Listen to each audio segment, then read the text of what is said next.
Hello and welcome to 1000 PS TV. I'm NoPain and I had the chance to test the new Suzuki GSX-8TT for you on the roads of Gran Canaria. How this stylish neo-retro bike performed and why the parallel twin feels noticeably more powerful than its 83 horsepower would suggest on paper. That and a lot more is what you'll find out in this report.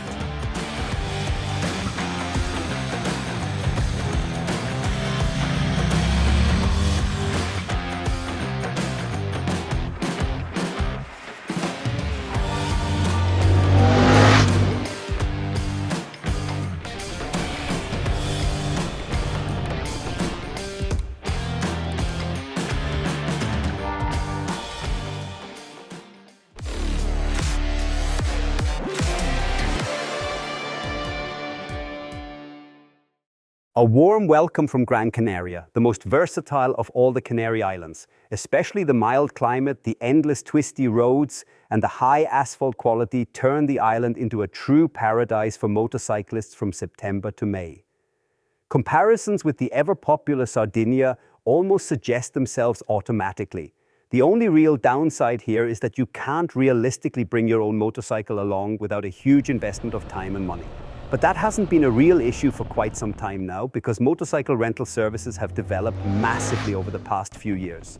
So with our partner Canary Ride in the capital city of Las Palmas, we were able to pick up a perfectly maintained Suzuki GSX-8TT and put it through its paces on Gran Canaria's dream roads for you. And here it is in all its glory, the GSX-8TT.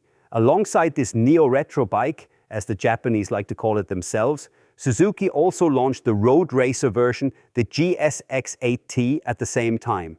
Apart from a few small details, the two bikes are almost identical. The single T stands for Titan and is meant to reference the legendary Suzuki T500 from the 1960s. While the 8T clearly targets purists, Suzuki takes a much more emotional approach with the 8TT. The goal was to create a motorcycle that instantly excites you at first glance. And in my opinion, the Japanese engineer succeeded in almost every respect. At the front, the small half fairing integrates the modern TFT display and the newly designed round LED headlight in a very coherent way.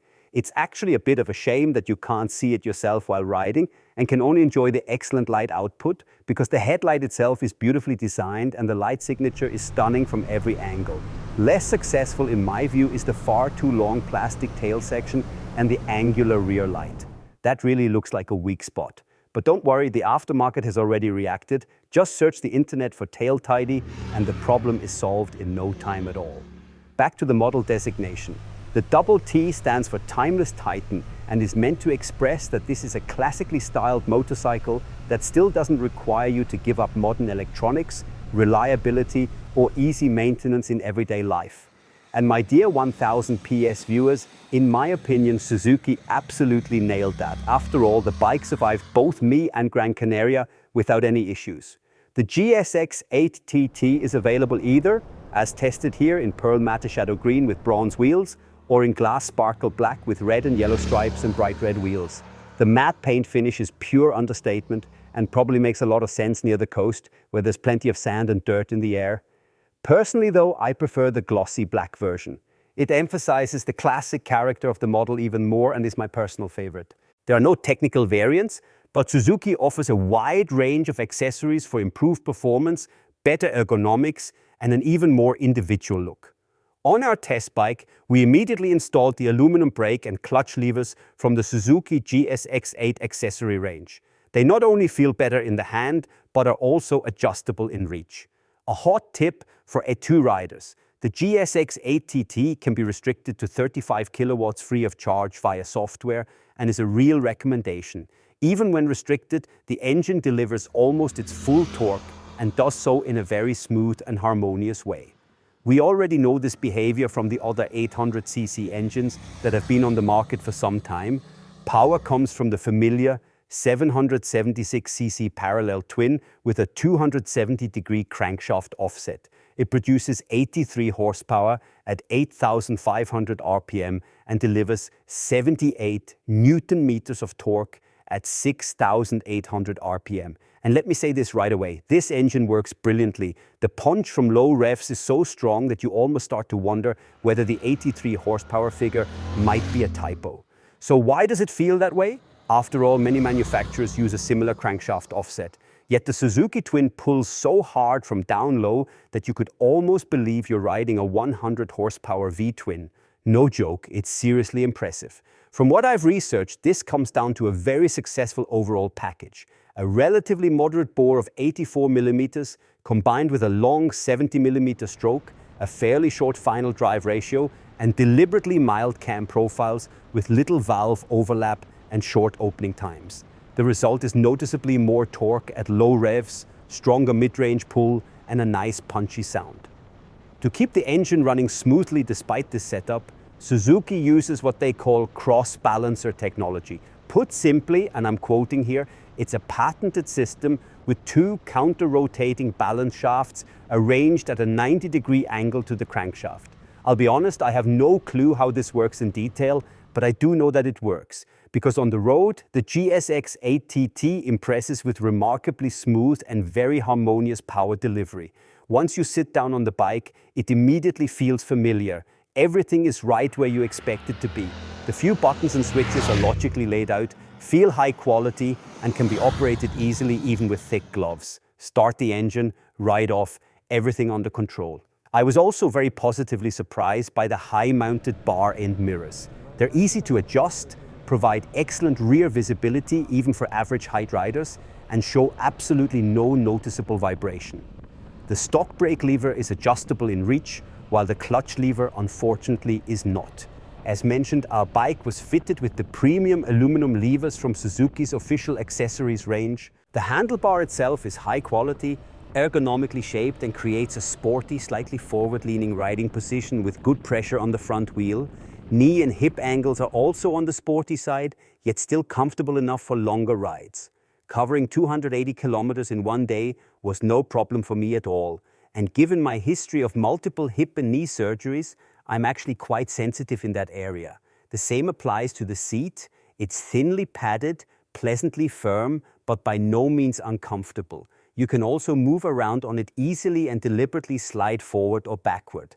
The seat height of 810mm is very practical, and even medium-height riders can easily reach the ground with both heels. The 5-inch TFT display is easy to read and logically structured. A classic round gauge might have matched the retro look even better, but the TFT is absolutely fine. It's functional and not overloaded. A USB-C port is also included as standard. Overall, the electronics never push themselves into the foreground, instead working discreetly in the background. Operation is very user-friendly as well. You get 3 riding modes, from C for chill to A for ambitious, plus a 3-stage traction control system. Both can be adjusted independently at any time via button press.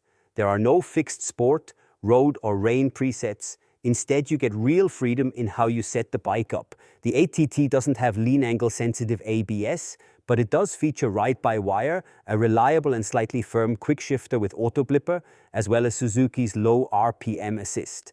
This system makes low-speed maneuvering easier and helps when starting on inclines.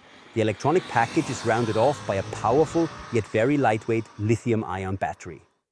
On the road, the strong pull from low revs is especially noticeable and really shines in typical country road riding. Acoustically, the package also works well. Despite a stationary noise level of just 89 decibels, the engine's deep, bassy growl almost sounds like a V-twin. Of course, with Euro 5+, you can't expect acoustic miracles. But if you want a bit more sound, Suzuki offers an Akrapovic exhaust system in the accessories catalog. Most of the time, I rode in mode B, because that's where the engine feels powerful, yet refined, confident, and very controllable, which fits the character of the GSX-8TT perfectly. Here on Gran Canaria, you could theoretically run traction control in level 1, but because there are often damp patches and dirt on the road, I prefer to stay on the safer middle setting. Moving on to the chassis, wheels and tires. The bike uses a steel frame with an aluminum swing arm. Up front, there's a 41mm KYB fork, and at the rear, a centrally mounted shock with progressive linkage. The fork isn't adjustable, and the shock can only be adjusted for preload. Despite that, the suspension feels high quality and, according to my colleague Pocky, hits the sweet spot between comfort and sportiness. At around 100 kilograms of rider weight, he found it slightly on the comfortable side. With my roughly 75 kilograms, I'd describe it as fairly firm, but never uncomfortable. In terms of everyday usability, the 8TT delivers a very balanced overall package. It steers neutrally, remains stable and controlled, and doesn't lose comfort on poor roads or over manhole covers. The fuel tank holds about 16.5 liters, giving a practical range of at least 350 kilometers, while also contributing to the bike's visual presence. The small fairing takes some wind pressure off your body, though of course it can't replace a real windscreen. Add to that a generous steering lock, which makes tight maneuvering surprisingly easy. The brakes are also excellent and have no trouble dealing with the fully fueled 203 kilogram bike. In practice, the system offers a good pressure point, plenty of reserve and very fine modulation. Both sporty riding and relaxed cruising are absolutely possible. Even if the initial bite isn't particularly aggressive, the braking setup fits the GSX-8TT's intended use perfectly, in my opinion. A few final words on the tires. From the factory, the 17-inch wheels come with Dunlop Road Sport 2 tires, 120/70 at the front and 180/55 at the rear. Our test bikes, however, were fitted with Bridgestone T32 and T31 tires, so I can't give a proper verdict on the Dunlops. And that brings me to my conclusion. The Suzuki GSX-8TT is a modern motorcycle with a classic soul. It doesn't overwhelm you, but it never bores you either, and you feel at home on it immediately. It's aimed at style-conscious riders who appreciate classic looks, but still want a safe and reliable bike for everyday use and leisure. Returning riders and A2 license holders will also find a very approachable package full of character. On the plus side are the successful retro design, the torque-rich engine, the discreetly integrated modern electronics, and the balanced handling. On the downside are limited wind protection, a few detail issues like the non-adjustable clutch lever, the overly long tail section, the somewhat rough shifting quick shifter, and last but not least, a fairly premium price. And that's it for today. Thanks for watching. If you enjoyed the video, feel free to leave a thumbs up or drop a comment for the algorithm. If you have questions about the GSX-8TT, the equipment or Gran Canaria, just use the comments as a discussion platform. You'll get answers, 1000 PS gets clicks, and I don't get yelled at by the boss. Take care, ride safe, and see you next time.